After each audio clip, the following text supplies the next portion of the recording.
So today's topic of presentation really is the regional economic outlook for Sub-Saharan Africa, presented by the IMF team, and this cannot be more pertinent as we speak.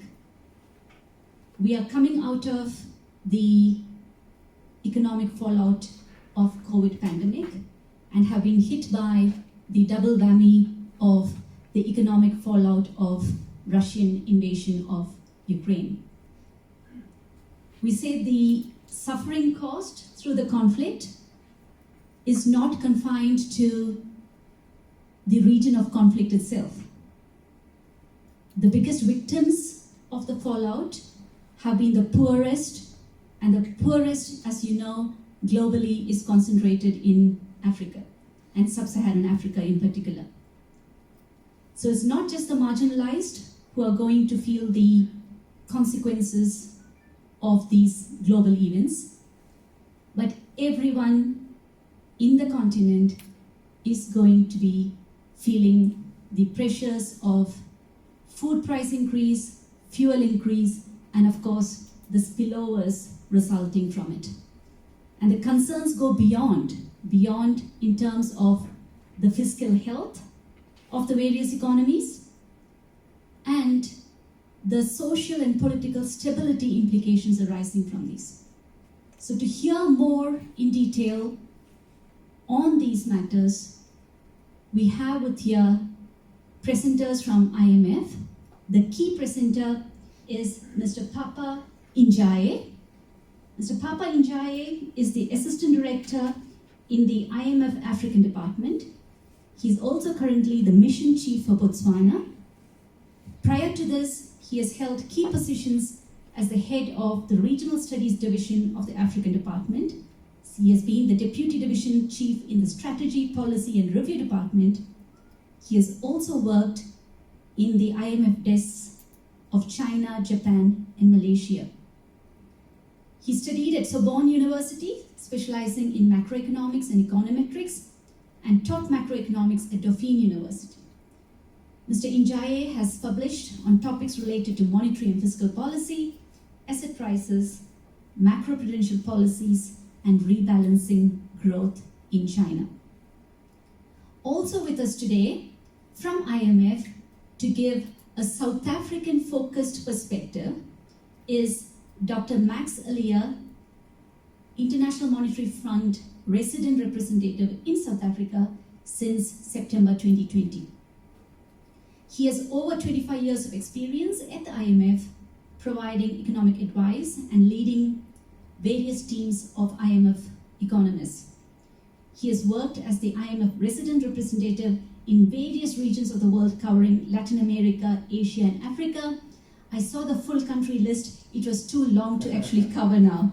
But I want to mention in particular his tenure in Ukraine. So given the context of today's discussions, I think we will be able to draw on his experience as resident representative in Ukraine from 2009 to 2013.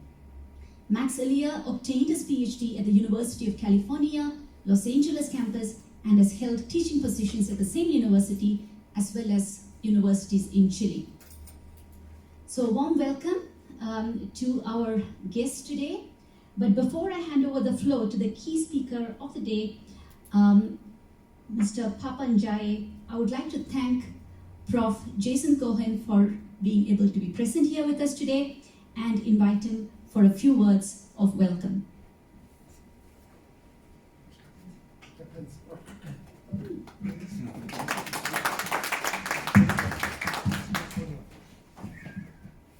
Fantastic. Good afternoon, colleagues, students, distinguished guests.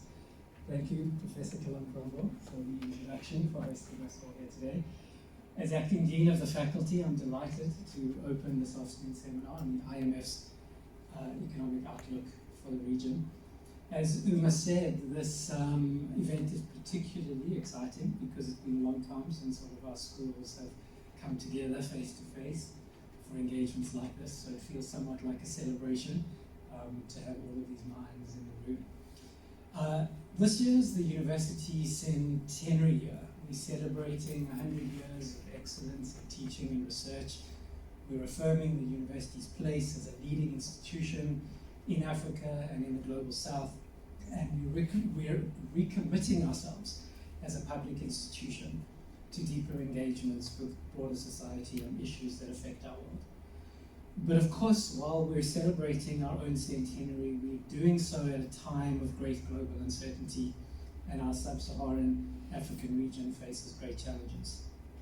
African economies might have demonstrated some resilience during the past waves of the COVID pandemic, but the pandemic stalled policy initiatives to build the region, and a great number of people lost their jobs, adding to the already high levels of unemployment and poverty. African economies are also facing other shocks which are set to impact development, and the forecasts are that our growth rates will now be lower than anticipated. So there's much to understand about how Russia's invasion of Ukraine, increasing commodity prices, global inflation, supply chain disruption, climate change, among other factors, have implications for Africa's development. Busi Mavuso, the CEO of Business Leadership South Africa, wrote last week that we'll need to be, and I quote, in strong fighting shape to withstand risks to our economy posed by these and other challenges. And in South Africa, we've experienced shocking increases in fuel and food prices over the past few months, and that's placed an additional, as Uma said, unbearable burden on low-income households, and particularly on women who take on most of the care work here and across the world. So today's presentation comes at an important moment when we're most in need of guidance and appropriate policy responses. We're extremely fortunate to have with us today the scholars and researchers who think deeply about these questions and whose research offers the relevant insights and evidence needed to inform policy recommendations. I want to particularly thank our keynote speakers from the IMF, Assistant Director Njaye, and South Africa Representative Max Elliott. It gives me great pleasure that the university can provide a platform for discussing your ideas and possible solutions that can affect the policy space. And we have on our campus so much potential in our students. They're going to need to take forward the long-term solutions for Africa's growth, tackling inter alia, food scarcity, unemployment, environmental issues, energy transition. And I'm delighted that we're recording today's conversation, thank you to Lawana, so that they can learn from the conversations we take forward today. So looking forward to an enlightening and robust discussion, and without further ado, let me welcome to the podium Mr. Njaye of the IMF.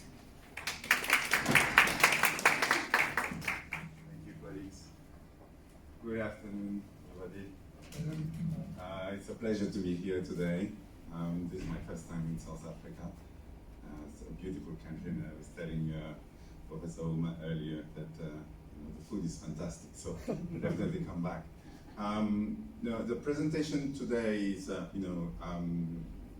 provides an overview of what's been happening in the region, in the context, the global context that you know, the war in Ukraine. This is a report that we write twice a year. So usually we publish it in April and in October as part of the spring meetings and annual meetings of the IMF. It's a report that's produced by a set of a group of talented economists who are at the fund.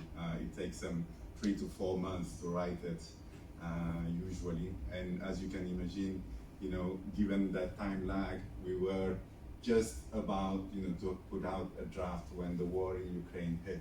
So we had to change everything and refocus the report on what was happening, and that's why we call it another shock and little room to maneuver. It comes at a time when the region was barely recovering from the pandemic, with the consequences, both the social and economic consequences that in terms of both the loss of education, the increase in poverty, the loss of our income that the pandemic has caused, and the war just hit at that moment, and upending the lives of many more people. So without further ado, let me see. Sorry.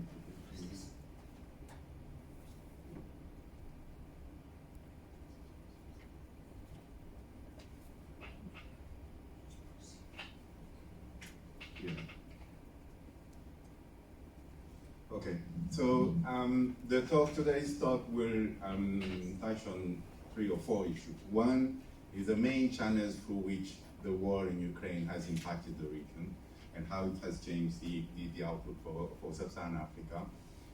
The second is just the 3 major immediate policy priorities that need to be tackled to maintain stability. Third, I will go through the 3 medium-term policy challenges that are needed, that need to be addressed to provide jobs and meet the development objectives of the region. And finally, I will touch a little bit on what the international community can do for the region. Starting, if we just look at the channels through which the war in Ukraine has hit the region, we have essentially 3 channels. One is the increase that we have seen in energy prices. Second, the increase in food prices. And third, all the volatility that we have seen in global financial market.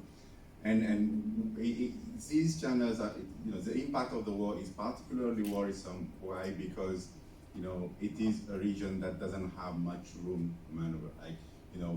The Sub-Saharan African countries, most of them have little fiscal room to be able to cushion this shock. So let's start first with the energy prices, the increase in energy prices. As you know, the Sub-Saharan African group that we have at the fund, includes 45 countries, with a lot of heterogeneity across them. And we group them in 4 or 3 categories: the oil exporters, what we call the other resource-intensive countries, which are the countries that are commodity-rich, minerals and so on, and metals, and then the non-resource-intensive countries, which include the bulk of the countries. Now, you can also look at it just from 2 perspectives: the oil importers and the oil exporters. And you can see that given the shock, the increase that we are seeing in oil prices, the countries will be hit differently. The charts on the right show you the revisions to the oil price forecast that we had before the war in Ukraine, and you can see that it's markedly higher than what we were envisaging. And it's not just oil, but it's the same thing for food prices as well. And you can see then that depending on which category your country falls into, the terms of trade, right? The relative price of exports and imports will move in a different direction. And therefore, the income and price effect that will come from there will be different. You can see, for example, in the chart at the bottom on the right, that the oil exporters stand to benefit largely from an improvement in the terms of trade, while the non-resource intensive countries, which are in majority oil importers, will tend to lose quite a bit. For the other resource intensives, these are the commodities. We've seen large increases in gold prices, in diamond prices, in some of the minerals that will also provide some additional income for some of those countries. When we look at now food, all countries, whether they are oil exporters or importers, will be hit by the increase in food prices. And you have noticed that, if you've been shopping lately for food. And this is happening despite the fact that, the region doesn't have much direct exposure to Russia and Ukraine, right? We have seen a massive increase in food prices, whether it's wheat or other cereals, rice, maize, etc. And 85% of the region's wheat, the region imports about 85% of its wheat, and 1/3 of it comes directly from Russia and Ukraine. But the numbers in total are relatively small. But where it matters is that the increase in prices was not, as I said, limited to wheat, and it affects all the other food staples that the region imports. It depends on, and why it also matters is because the region suffers a lot from food insecurity. This chart on the right shows you the prevalence of food insecurity in the region. And you can then imagine that any dollar increase in the price of food makes a huge difference. You are talking about a family being able to feed itself or not. These are the impact that we are talking about. Then in terms of the volatility in global financial market, we've seen a huge increase in spreads, right? The cost of finances, the cost of borrowing the countries in the region. One good thing that happened in the region over the past 15 years is this increased access to global financial markets that many countries in the region now can enjoy. I mean, South Africa has had it for a long time, but for many other countries, what we call the frontier economies in the region, we talk about Senegal, Cote d'Ivoire, Ghana, all of those countries, this is relatively new. But then, this has served them well because access to global financial market happened at a time when the flows for development, right, ODA, the official development assistance funds were declining. So that provided some alternative means of financing development needs of the region. So the cost of borrowing has increased quite a lot, and this will have some consequences on public finances for countries in the region, and on growth as well, because some of this borrowing was used to finance infrastructure needs and other social development needs.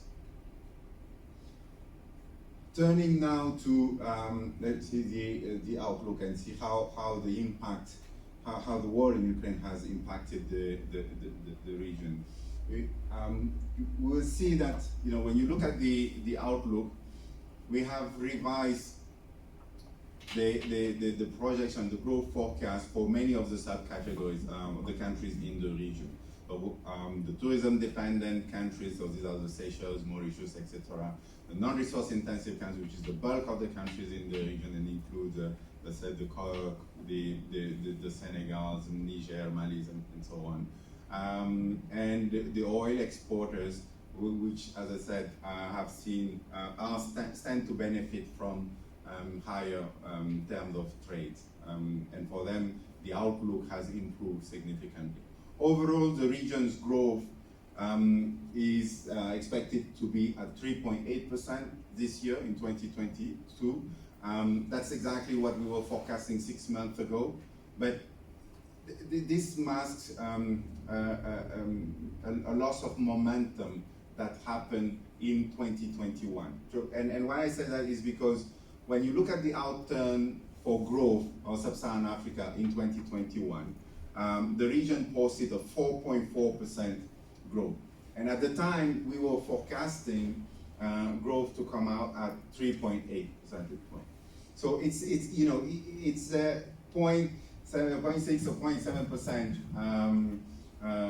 improvement or positive surprise to growth. And all that momentum, the positive momentum in growth, was gained in the second half of 2021.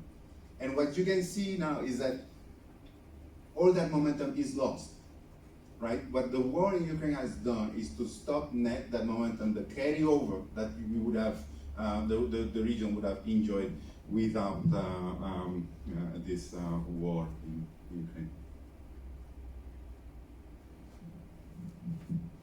Now, what are the implications? So I just talked about the growth implication. There are also the social implication and the implication of the political front.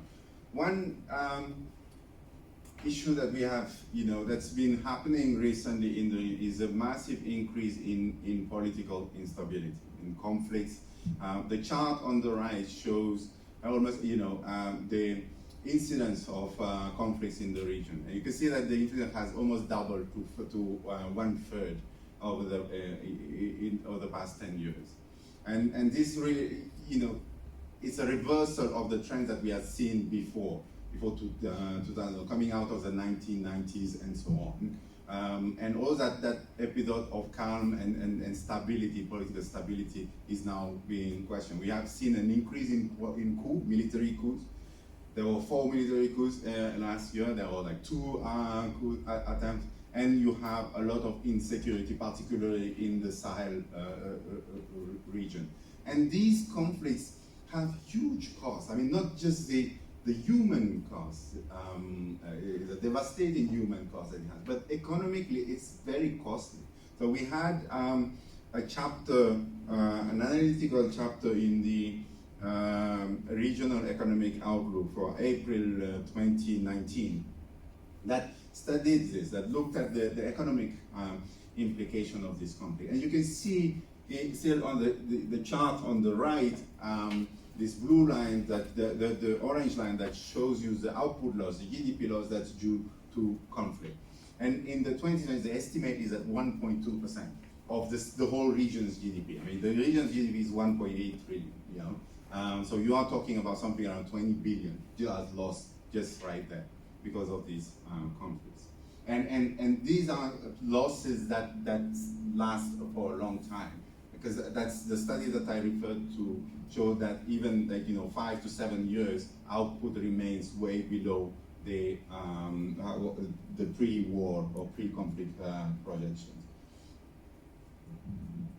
And we still have the ongoing pandemic. That's not over. Looking around the room, you can see people wearing their masks. And as I said earlier, the pandemic had a huge social and economic cost to the region.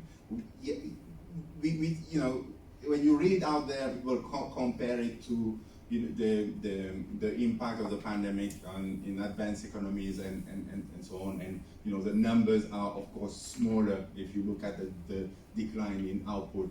But for a region, the level of development that we have, the growth rate, the negative growth rate that was posted in 2020 was not seen over the past 30 or 40 years. You have to go back to the 70s to find those type of performance. And when you then carry over, when you look at the forecast for output over the medium term, the losses that were incurred because of that the pandemic were not going to be recovered. And why? Because the region had much less room for policy maneuver. It had much less fiscal space and monetary space, which made it a bit more difficult. If you look at the losses in terms of education, the region lost 120 school hours on average in 2020.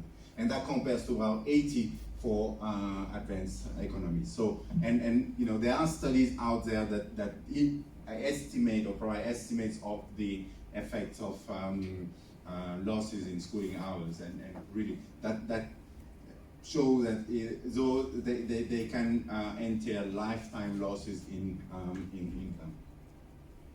So let me now turn to the policy priorities, the near-term policy priorities, the way we see it. And we see 3 key near-term policy priorities. One is to reduce the debt vulnerabilities.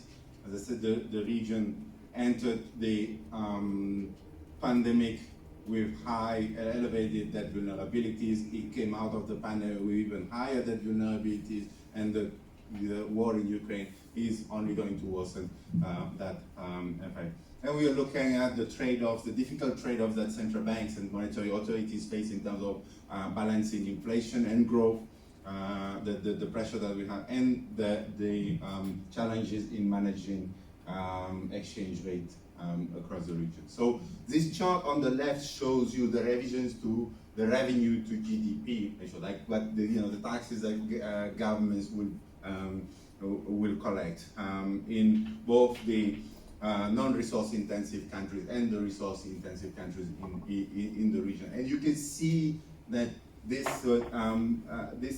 this is before the pandemic and after the pandemic. And you can see that there are permanent losses in those in revenue. And that comes at a time, these are the resources that are needed now to cover, to service the debt, which is shown on the right-hand side that many of these countries face, right? You can see that the debt to GDP ratio on average across the region is now close to 60%.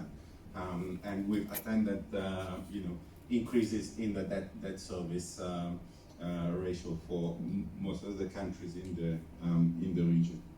So really a difficult balancing act for fiscal authorities, and this will require, this means that over the medium term, reducing debt vulnerabilities will require some adjustment.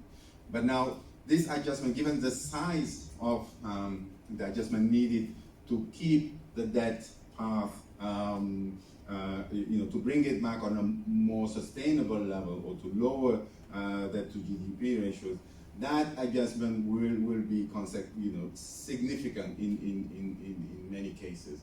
And therefore, you can then work out the impact that it would have on growth and the social consequences of that. And therefore, there is a need to smooth that adjustment. And the way to do it is for countries to try and find out the areas where they can save, either through by rationalizing some of the subsidies, getting greater efficiency in the investment that they have, trying to mobilize more revenues, not taxing more the people that are paying their fair share, but closing the loopholes and so on. And there's a huge tax gap out there, and by tax gap I mean the difference between the actual revenue that are collected and the potential revenue that could be collected by countries. But there's also a need for the international community to support, to help provide financing. The more financing is available, the smoother or the greater the ability of the countries to adjust more slowly their fiscal position. And so the second challenge here is to balance inflation and growth. As I said, inflation has increased a lot in the region, an average about 11.5% across countries, with a lot of heterogeneity.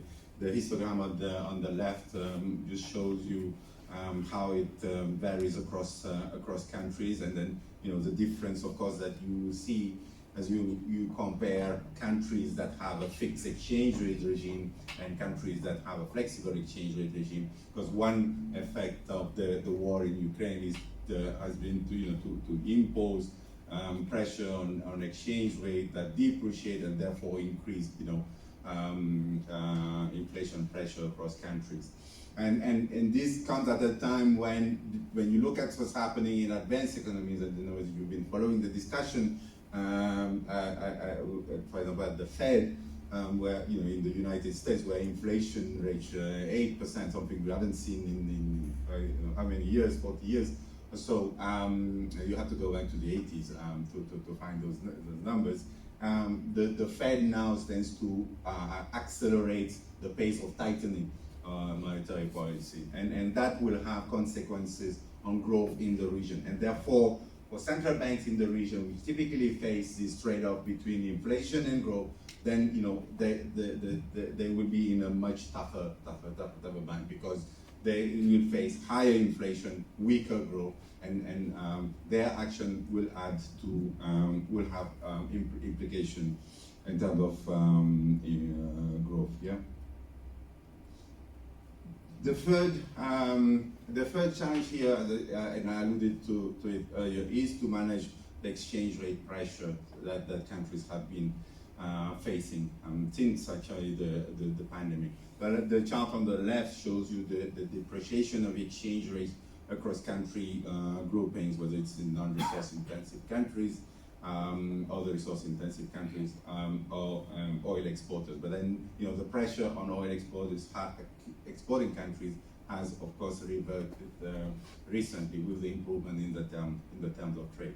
And the chart on the right shows you just the level of reserve, like the strength of external positions in the countries in the region, and gives the difference between the level of reserve before what we call this SDR allocation, the special drawing rights. The fund has issued 650 billion in special drawing rights, and it gives them access to all its members a share of that amount. And for Sub-Saharan Africa, it amounted to about 23 billion, I think, across countries, and that helped strengthen a bit the external position of the countries.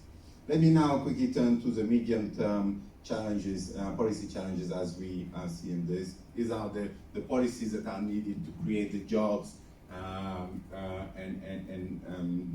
meet the development objective of the countries in the region.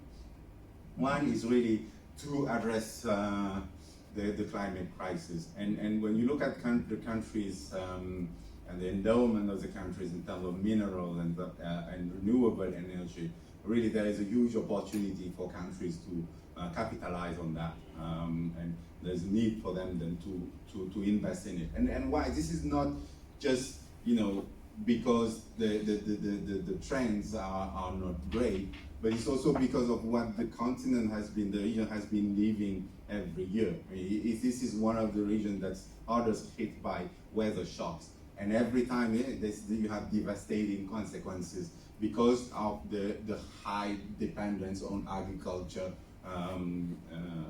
for example.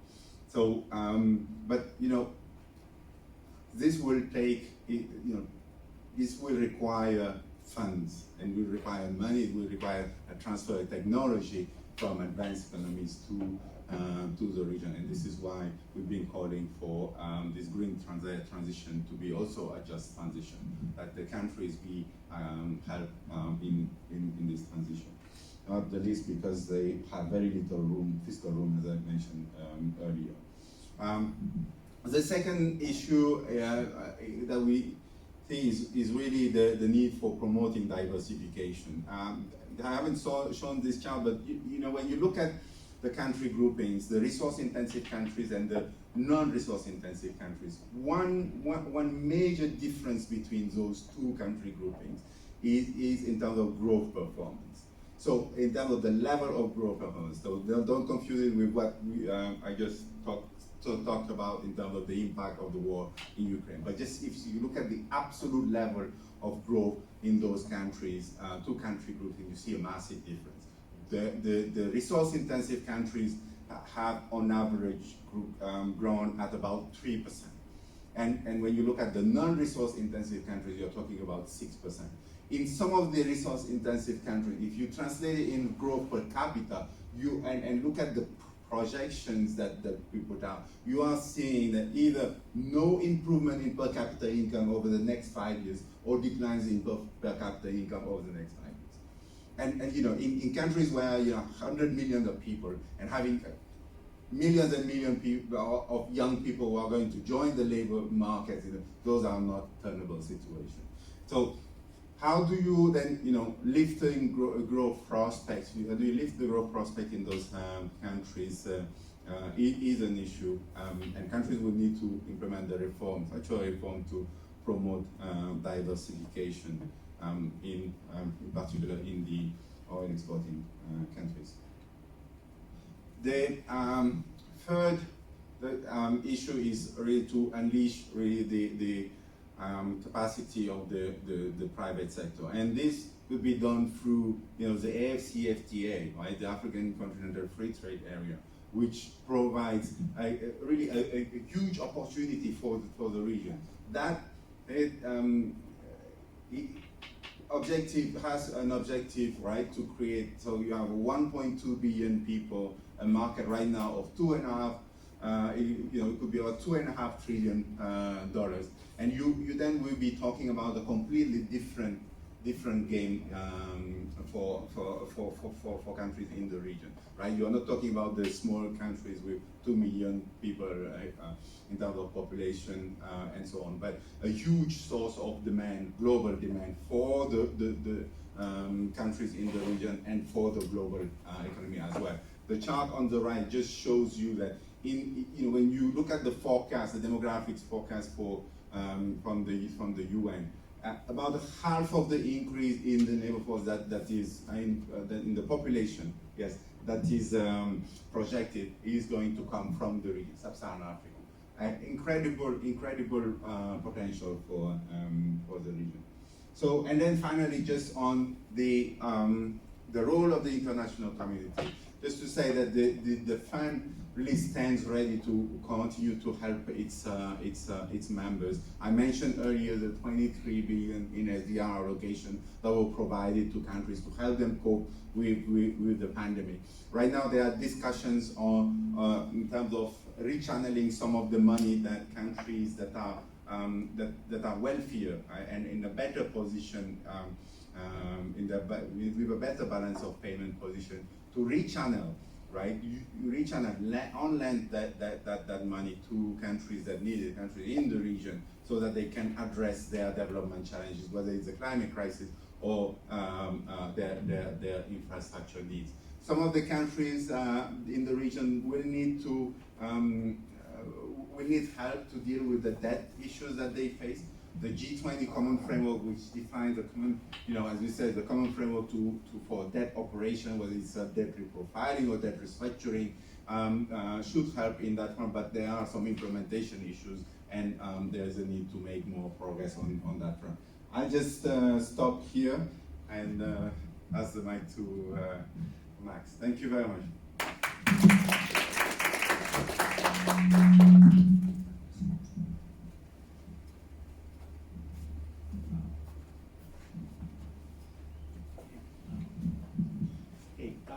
Thank you very much for the opportunity given to us to talk to you today. Less disciplined than my colleagues, so I don't have a presentation. But really because the bulk of the message was provided by Papa, and I'm here really just to bring a little bit of a South African angle to the point that he was making. First of all, I would like to take a bit of a step back and see, South Africa before the pandemic was already in a difficult situation. It had been stuck in a low growth equilibrium for many years. For 5 or 6 years, it has faced declining GDP per capita. Unemployment had increased, poverty, high levels of poverty are high, and inequality, according to some measures, is probably the most unequal country in the world. So these challenges were there already before the pandemic. And on top of that, the government had followed a number of expansionary policies in the years before, which failed to ignite growth and just saddled the government with a very large level of public debt. So the challenges were there already before the pandemic. They say when it rains, it pours. So on top of that challenging situation, the pandemic comes. It's not only for South Africa, it was a challenging situation for every country in the world. But that obviously, South Africa was very hard hit. Real GDP fell over 6% in 2020. The cost of the support being provided to the economy in the context of the pandemic was very timely, by the way, and we really supported those efforts, but really left the government with an even higher level of public debt. As the pandemic started easing toward the end of 2020, commodity prices in the world started to go up. That helped South Africa have in 2021 a rebound, cyclical rebound, well led by this surge of this increase in commodity prices. The challenge was that although the economy started to recover, these sectors that benefit from the terms of trade, which is basically the minerals and mining, are very capital intensive. So it was a recovery, it was a jobless recovery. So South Africa still had these levels of unemployment, which are world records, with unemployment around the 35% mark. If you talk about youth unemployment, we are talking about the tragic around 60–70%. I mean, that's really in the tragic kind of level. So, but the economy was rebounding. We had our discussions with the authorities at the end of last year, and when we saw that what regrettably, I mean, they were did rebound, but for this year, growth was going to slow down, partly because no one expected the terms of trade to last. I mean, meaning the high mineral prices to last for too long. Also because part of the rebound that was witnessed last year was the impact of the lockdown being eased. The severe lockdown that the country had in 2020 was eased, and in 2021 that allowed the domestic economy to go up. However, as we look over the medium-term outlook, we found that the reasons that were holding back the South African economy before COVID were still there. And basically, these are structural issues that make this economy to grow little. Obviously, the elephant in the room, all of us who live in South Africa, we live it and suffer it here, but then they suffer it even more than anyone else, is load shedding. It's very difficult to see any economy in the world to grow fast and let alone sustainably in the absence of energy security. So I don't want to call ESCOM or get us getting into too much detail. Just the general concept of energy security is absolutely fundamental for any economy to grow fast and sustainably. So this is driving the economy. You also have the issue with logistics and infrastructure bottlenecks, which we can see it in the rail system, we can see it in the port system. And as someone was telling me the other day, listen, South Africa had the benefit for this high terms of trade, I mean, after COVID, now in the context of the war on Ukraine, but we're only benefiting from the price because we cannot increase the amount, the volumes of export because we have these bottlenecks. We cannot take additional minerals to the port, and if we make it to the port, we're going to put them in ships to take them away. So these things are really driving the economy. Another important element is there are a number of regulations that make doing business difficult in South Africa and make it especially difficult for small and medium enterprises. And this is very important when you have the unemployment challenge that exists in South Africa. Because as we know from every country in the world, big corporations are important, they generate a lot of revenue, and they're important. But they're not the sources of large amounts of jobs. The real source of jobs in most economies are small and medium enterprises. So if you have an environment that is not conducive to the growth and, of small and medium enterprises, you are really going against jobs. Then you go also to labor market. You go into labor market, you have issues. The issue with education is a big challenge in South Africa.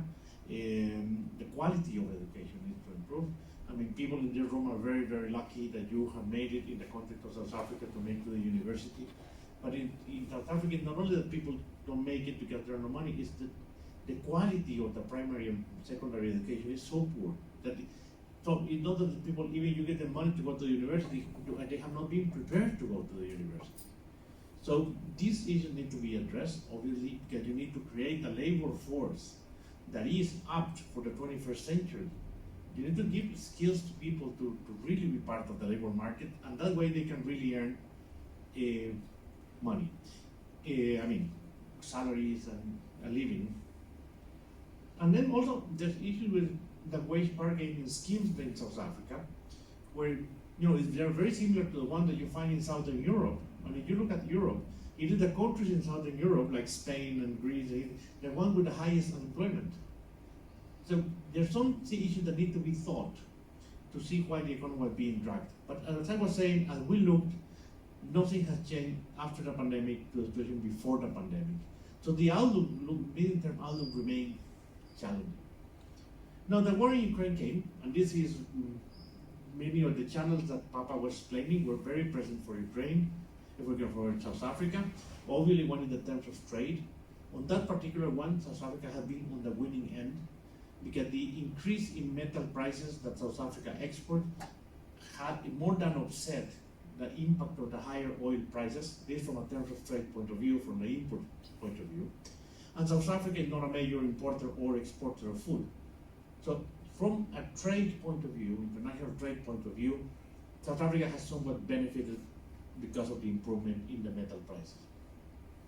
However, on the inflation side, Fuel prices have been increasing. We all know. We all would drive, and I mean, the other day we had to fill my car, and I almost fell off the car one day when I was seeing how much this thing is taking.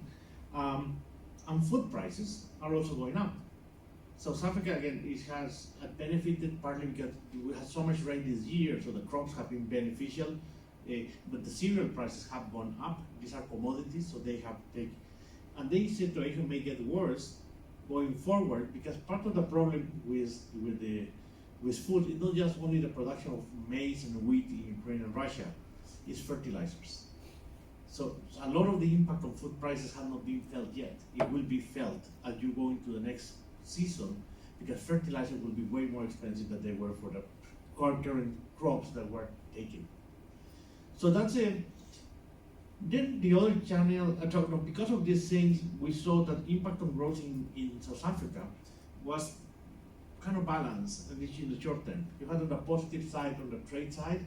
However, we see as inflation has been going up, that takes away real purchasing power from the consumers, and also the bigger global uncertainty will further depress investment. So we have decided to maintain our growth projection for South Africa in 2022 at 1.9%. Sadly, not this half of what is projected for the whole region, but that's our projection for South Africa for this year. Now the government has benefited for all these terms of trade, higher export prices have resulted in higher revenues for the government. The question is that this increase may be temporary, this may not be permanent. So the government needs to be very, very cautious on how they use this additional revenue and not get illusions in terms of making permanent expenditure commitments on revenue that may prove to be temporary. But there are a lot of pressures on the government, as everyone knows. You've seen the wage demands by the trade unions. You also see the situation of state-owned enterprises that request big amounts of large transfers from the government every year because of their financial situation. You also have seen the social pressures to go beyond the COVID grant and install a basic income grant. So there are a number of elements of pressures there, and the point is the government really needs to be very careful not to make permanent spending commitments based on temporary revenues. In terms of the global conditions, they have tightened in the world, partly because of the war, but also because inflation in advanced economies has been going quite fast.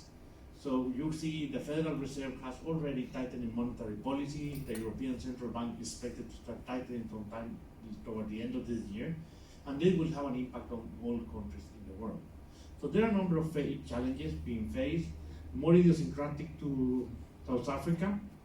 In the last second quarter, we had load shedding had been much higher than previously anticipated, and also we had the impact of the floods in KZN and the destruction that happened to infrastructure there. So now, just very briefly, I think just to put into the context the policy priorities that Papa was mentioning for the region, but I think they fit for South Africa. On the short term, he mentioned reduced debt vulnerabilities. This is what I was referring to. Debt increased very fast before the pandemic, during the pandemic. Now, our advice, the government should try to use part of this temporary revenue to try to reduce debt and be very careful not to overcommit in terms of expenditures. Then the issue of balancing growth and inflation. And here you have seen the SARB had needed to increase interest rates as inflation had been taken off. This is a very delicate exercise. It's an equilibrium need to be done so inflation is kept within the target range, but not killing the little economic growth that is already in place. But so far, I think the SARB has done a very good job. There was I think for the region, the issue of managing the exchange rate. As far as the exchange rate goes, South Africa has a fully flexible exchange rate. I think the movement has been in both directions. At some point, at the beginning of the war, the rand was appreciating. Now it has depreciated a little bit, but it's a flexible exchange rate. So I think it's one of the strengths of the policy framework in South Africa, and we believe that it should remain so. And I think that the SARB has done an excellent job in respecting that. When you go to the medium-term issues, there's the issue of the energy transition. Here, South Africa is on both ends, on the culprit end and on the receiving end. On the culprit, South Africa, and sadly, is in the not very nice list to be in the top 20 polluters of the world as a country. On the other hand, South Africa is a country already suffering the consequences of climate change. I was saying in the Western Cape, we ran out of water 4 years ago. We have seen the floods in KZN, and now all this is expected that Richards Bay may run out of water in the next 4 weeks. So South Africa is involved, kind of a culprit, and also on the receiving end. So this should be a priority in South Africa. There's the issue of promoting diversification. I think here the issue is a bit different than what you have in the rest of Sub-Saharan Africa, where you have this high mineral concentration. So South Africa is a diversified economy. You are a minerals economy, but you also have a large industrial base. However, I think the issue here is along the line of what I was mentioning before, is creating a condition also for small and medium enterprises to flourish and with more dynamism for the economy. And finally, the issue of unleashing the private sector. And this is very important. And I believe this is very important, especially you take into consideration all this climate change money that is needed. Estimates on how much the just economic transition will take are all over the place, honestly. But I have seen estimates from $125 billion to $250 billion. This is a massive amount of money. You know, South Africa was way at the forefront of everyone else. You got pledges of $8.5 billion from countries at the last COP. However, this is not going to repeat every year. I mean, other countries will start coming in. So the international money community is there to support South Africa, but will not be able to fill a gap of $125 to $150 billion. And the government has little space to fill it. So really, it is the private sector that will need to play a key role in assisting South Africa achieve the just economic transition. And because of that, it's really important to address all the underlying issues, some of which I mentioned before, that have been holding back private investment in South Africa. This is a really interesting topic, especially for Africa, and more interesting for Sub-Saharan Africa, because I'm Nigerian and I'm a bit passionate about my country. Not that, of course, I'm not in South Africa. I think I have to divide it to 70-30 now. Maybe later in the future it can be 50-50. All right.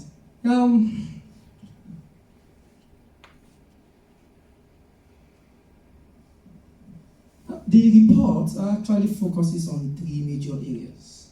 And the first one is the effect of the war on various macroeconomic fundamentals, especially in Sub-Saharan Africa, and the policy trade-offs, which is very key as macroeconomists. Which one do we go for?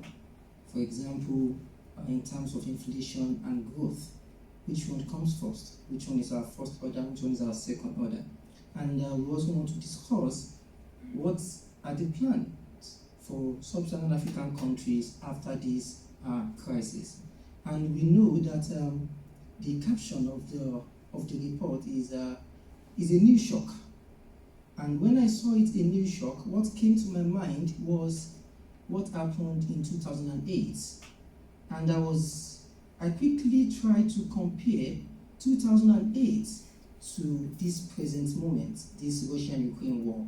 And I could easily relate both two conditions together, because in 2008, a lot of Sub-Saharan African countries, we had shock absorbers. Our debt profile was not as worse as this. When the whole issue came, we were able to adjust. Even studies have shown that the financial spillovers were post the crisis. It was not even during the crisis. But compared to this is a crisis on top of another crisis. And apart from that, we have our various macroeconomic fundamentals are actually not performing well during this present moment, which becomes an issue for us as a region.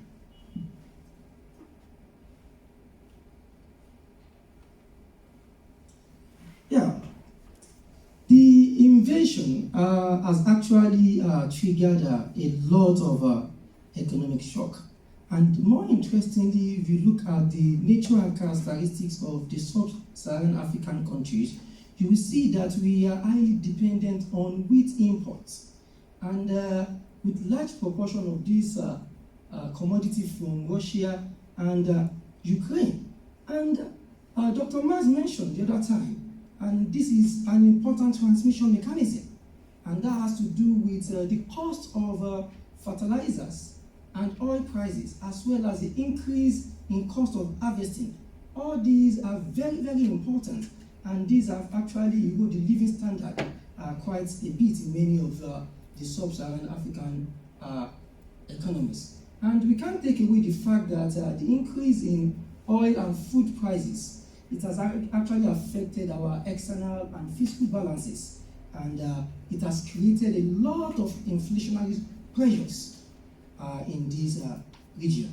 And lastly, in the report, it was also discussed that the crisis has really threatened or compound some of the region's most pressing policy challenges in terms of debt vulnerabilities, in terms of poverty level. Don't forget, we are coming out of COVID and we are now into another crisis. It's a really complex issue for us. Okay, this is a particular point where we need to really ponder and ask ourselves as the government and the monetary policy or the apex banks or central banks. Now, and there are actually, I call it reflection on certain complex choices with fewer options, as reported in the report. The first thing is that the authorities, the government, must try to shield their most vulnerable households for rising food and energy prices. But doing so, they have to do this thing without aggravating debt vulnerabilities, and which requires some very difficult trade-offs. And these trade-offs, we have to look at how the government take into account of these households they are trying to take care of in terms of the crisis we are actually dealing with, which is the war in Ukraine. And this is an important trade-off because the government must be transparent in delivering this duty, and they must have a targeted time framework in terms of providing the household this particular issue. And the second one, in this case here, we look at how this can actually be achieved in terms of food prices. And we are saying that the government must actually ensure that food security are assumed for most vulnerable households, and which is done through targeted transfers to these households. This may not, it may not be easy, but the government must put it at the back of their mind that for them to be able to achieve this thing in line with the present war, they have to take this into consideration. And also with respect to fuel prices, of course, a lot of studies in terms of pass-through between international prices and domestic prices, like Dr. Marx just mentioned, what is happening presently in South Africa. And this must also be taken into consideration, looking at the regressive nature of these fuel subsidies, especially for countries that are highly dependent on oil. Okay, this has to do with balancing issues with inflation and growth. Of course, like I mentioned, the increase in the price of commodities has affected countries around the globe, not only sub-Saharan African countries, and this has generated inflationary pressures. And this inflationary pressures has become a concern for countries. Are we to reduce inflation, or are we to have some kind of framework to reduce growth? Which area should we go for? Now, to do this trade-off, so to address this trade-off, the central bank will have to monitor price developments. This is a very, very difficult task. And when I say difficult task, is because most countries or most central banks in sub-Saharan African economies, it is only when issues happen we try to derive a kind of a fiscal reaction function or framework or monetary policy framework or response to actually address this issue. Now, the third broad challenge here is that many countries will need to address exchange rate pressures that is coming from high interest rates and heightened global uncertainties. Now, interest rates measurements can either be pegged and or can either be flexible. If it is pegged, they should find a kind of a balance between monetary policy and trying to maintain credibility of the peg. And for flexible arrangements, depreciation must actually be considered as an act of a kind of valuable shock absorber. Okay, beyond the crisis, it has happened. How do we move away from this crisis as a region? Now, we have to look beyond the pandemic and we have to navigate the more difficult geopolitical environment we are, like the Sahel, what is happening in Nigeria, the banditry in Nigeria, Boko Haram issues in Nigeria, and other countries in Sub-Saharan Africa. And we have to continue to advance reforms in job creation and making progress towards sustainable development goals, which require strong and decisive policy actions. And also, the issue of climate change is also very important. In this case, we have to look at the green transition, which also provides new opportunity for Sub-Saharan African countries, given its potential and renewable energy.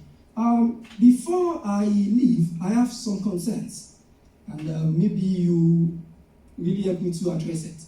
And one of them is that, what is the IMF's position? The IMF's position on the announcement of cryptocurrency, like Bitcoin. Because of recent, a country in Africa, Central African Republic, just announced that they'll be using Bitcoin as a form of legal tender. And I know this is a new thing around the world where countries are bringing out their support for cryptocurrency.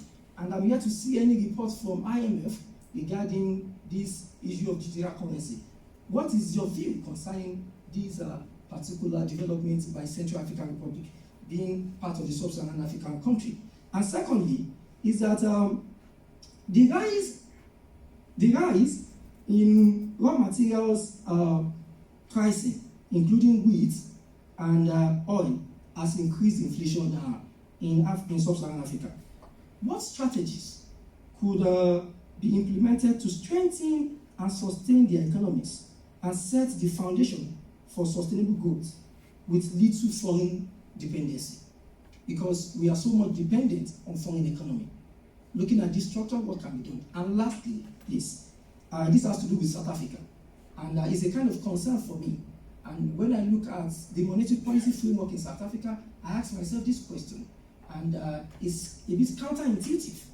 I don't know. Maybe some of my colleagues in South Africa will try to assist me with it. And it has to do with the issue of inflation targeting.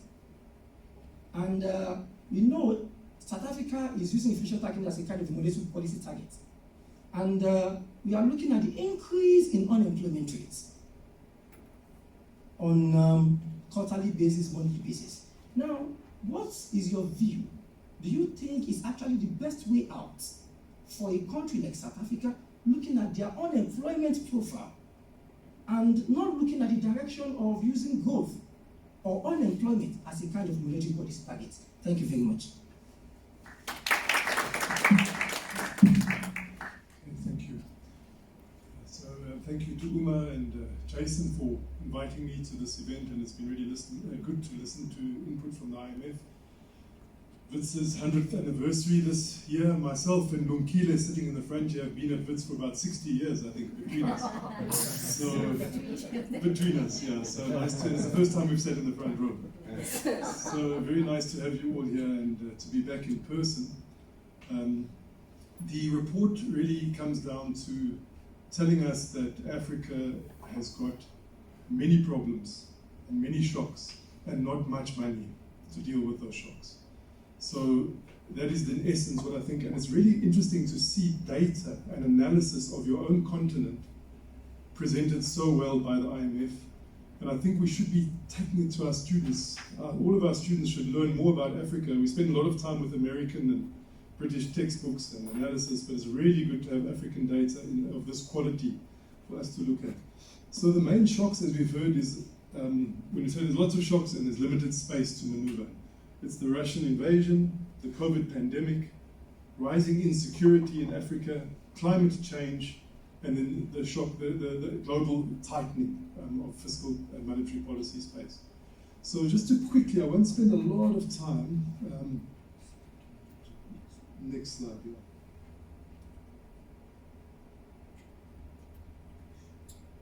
Here we go. So I was not coming across. So I want to raise a few strategic questions for you to think about under these topics and how we respond to this. So when we talk about the food price going very high and the oil price going very high, what does, when you go, I know your next stop is to Addis Ababa to speak to the big chiefs of the AU.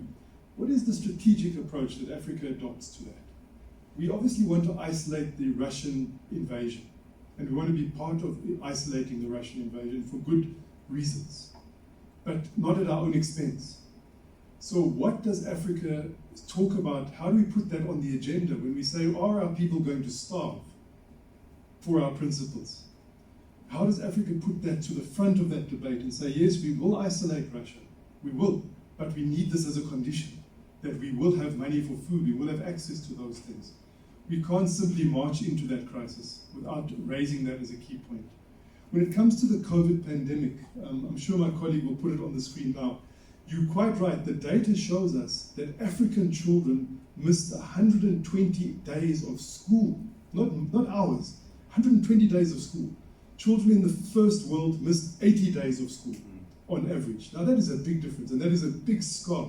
One of the reasons is we did not get the vaccine. And you saw the data you showed us. So the strategic question is, can South Africa, Senegal, we are starting to make vaccines, an African vaccine, but there's no one buying it. What are the global conditions? Are we scared of the pharmaceuticals? Or we don't want to be doing this? Can Africa really unite around that vaccine program in the longer run?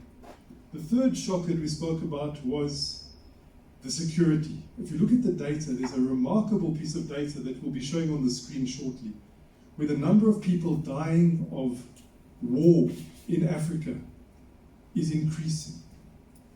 It was decreasing, as Papa said, it was decreasing, but in recent years it has been increasing, particularly in East Africa, particularly in Sahel region, particularly in Central Africa. And then we see the AU recognizes the perpetrators of a coup in Chad. Since the beginning of AU, we have said we will not recognize border changes unless it's done through, like Eritrea, through some form of proper process. We will not recognize coup plotters, but suddenly we create an incentive for this kind of insecurity. I think that's a strategic question. Do we recognize, because it's convenient to say, look, these coup plotters look reasonable, we'll deal with them? It is an important incentives question. The third, is it moving now or not? Okay, thank you. Yeah, I can take it. How do you go down? So there's the data of number of people dying in Africa because of conflicts. It's on the rise again for various regions. Climate change. This is another piece of data that is very interesting. In the bottom, on the left-hand side is Sub-Saharan Africa. On the far right are the advanced economies. We are having more droughts, more storms, more floods than those other countries. No, we know that, but we know that intuitively that Africa is going to be affected, but it's already, especially drought, is a major problem on the African continent. So what is the strategic question there for Africa to answer? I read somewhere, and I think it was said in jest, when they tell us to decarbonize, we will decarbonize as Africa, but first we must carbonize. Do you understand?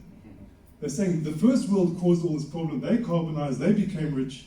We will decarbonize after we have carbonized. Sounds like a very good strategic position to take. But I would beg to differ.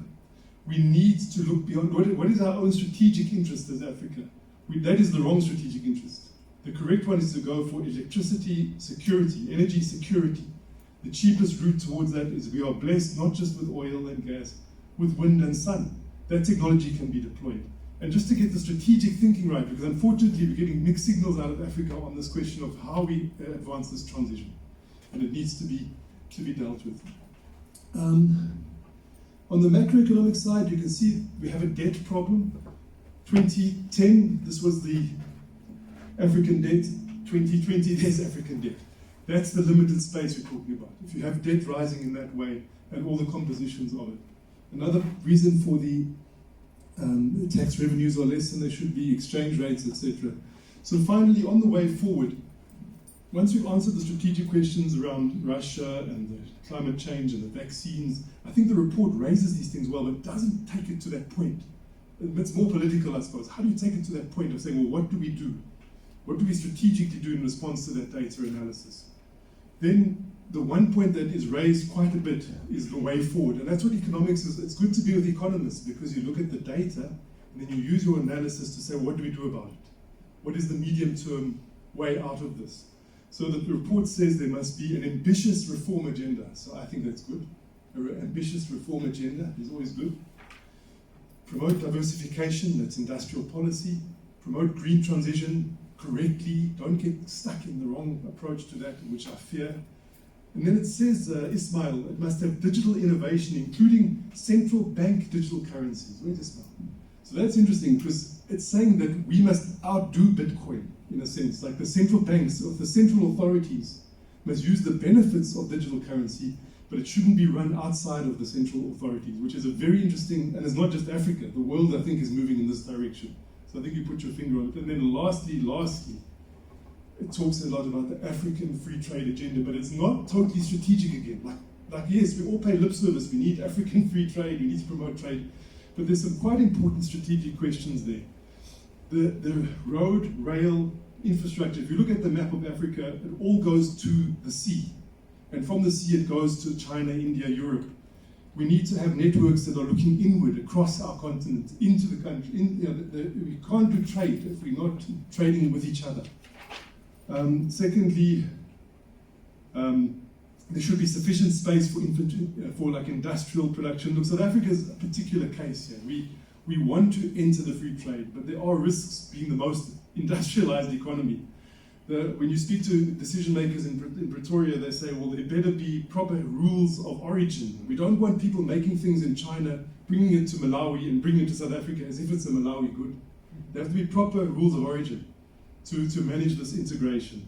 And there must be, we as South Africans need to, as South Africans, there must be some asymmetry in this process. The least developed must have some benefits in that process, given that and the benefits for the industrial giant will come later. Thank you very much. So let me try and address maybe some of the issues that you raised. I think the first one, Ismail, on the CBDC and Bitcoin and CAR. I won't speak specifically on CAR, but we, in the report we have a box on what's happening in CBDC. And if you look at the developments in terms of just digital technologies in the region, things have been moving very, very fast. And there are areas where the region has been at the forefront. I guess, if you look at mobile money, for example, for a long time we've been ahead of a lot of other countries. CBDC, you have the e-Naira in Nigeria that was already introduced. And the hope here is to facilitate financial inclusion. Like that would be one obvious, that would be there. Avoid the dislocation that some of these cryptocurrencies may cause, and financial disintermediation that could occur because of that through crypto, and of course all the money laundering and lack of transparency that could go with it as well. So these are obvious benefits that the CBDCs could provide, but this is still, it's at its infancy in itself. So, and a lot of work is being done to try to figure out how, in practice, what the benefits will be. And I think even in South Africa there's a pilot program going on, when you talk to regulators and policymakers, most of the time, one of the questions is whether these innovation will lead to dislocation, how disruptive it can be for the financial system, the banking system, and what the impact will be on the conduct and the efficiency of monetary policy, for example. So these are issues that are being looked at. The approach, it differs, from one central bank to another. Some central banks create what they call these regulatory sandboxes to give space for that, but to make sure that the implications of these technologies or innovations are okay. And there is, the question of the role of the telecom companies, and so there are a lot of discussions. The fund has been doing a lot of work in this area. I think in the next few months there will be some publication coming up. I think Max may want to add if he wants on this issue. On food, this is it's a terrific question. Right now the priority globally is to provide the means for the country, like financial means for countries to be able to buy the food that they, because the risk of food insecurity, the risk of social instability that could come from the hiking food prices that affects everybody. The advice for the fund has been for countries to provide support to the most vulnerable population in there. But there is the issue of just getting access to that, the food itself, right, to some of the cereal and so on. And there have been initiatives, I think, in the EU, try to pool some of the money to get countries to then, get a better buying power in global markets to secure some of the supply. As I said, the fund, we provide financing for countries to help them go through it. We've done it during COVID, and we are ready to help countries with the financing that's needed to deal with the shock, at least in the near term. Now there is an issue of for the medium to longer term, how do you build the resilience that's needed in the agriculture system, especially given that the climate shocks are now more have been happening more than usual, and therefore, how do you promote climate resilient agriculture, for example, get the seeds that you need to do it and develop it. So there should be a strategy at the individual country level to promote self-sufficiency and resilience, I would say, in terms of agriculture. The vaccine, this is a good point. The fund has been calling at the beginning of the pandemic for greater equity in the distribution and access to vaccines, and also on the need for countries in the region to produce the vaccine. But now, you have all the difficulties now that Aspen is facing, and some of the vaccine manufacturing facilities, just because of the high hesitancy that's out there. So there is a lot of work on the communication front that needs to be done there to get that going. But there is also need of thinking in terms of, these are not facilities that will be created just for one particular vaccine, of course, and need to think about producing inside the region the vaccines because there will be more diseases coming up. There are already existing diseases. The Institut Pasteur of Senegal is doing a lot of this vaccine production, and that work will need to be done. Just on the coups, this is we won't get into the politics, but I think one common thread across all these countries where we see this increase in the community coups is just the inability of the governments to provide the basic services to their people. And then you see that over and over again in many of the countries. But there are a lot of other factors that are out there and I'm not claiming that I know the answer why these coups are happening, and I'm not going to get into that there. But all we are saying here, we are looking at just the macroeconomic implications of that. And these are costly. These are costly to the populations, and costly also in terms of from an economic perspective. AFCFTA, the point is well taken. The logistics, we've done some work in there, and it was this was still in April 2019 in terms of assessing the benefits of the potential benefits of the AFCFTA, and yes, they hinged on having the infrastructure and like being able to move the goods from one country to another inside the region. You talk about the rail and all of these things, right? When you look at the structure of trade of the region, we export mostly raw materials and then bring outside the region and bring it back, and maybe that's why you see that direction of trade as you mentioned it earlier. So getting the logistics to support that and facilitate regional trade is important. You mentioned the discussions, the rule of origin and so on, and we understand that some of the countries are still there's those discussions as ongoing. And not all of the countries have ratified the AFCFTA as we speak. Climate change. I mean, we are supporting fully the country's transition to the green transition. We have set up. We call this RST, the Resilience and Sustainability Trust, that tries to use some of this SDR allocation to help countries transition faster to and fight climate. So I'll stop here. I don't know, Max may want to add a few more. But I'm going to just only address one South Africa specific issue that was raised. About the appropriateness of the inflation targeting regime in South Africa.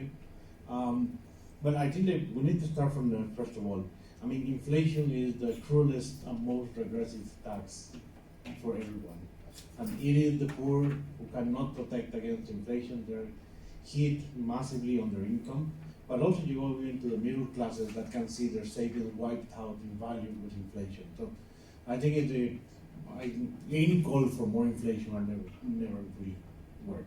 Now, in the case of South Africa, if we look at the reasons for the high levels of unemployment, as I was mentioning before, are mostly structural.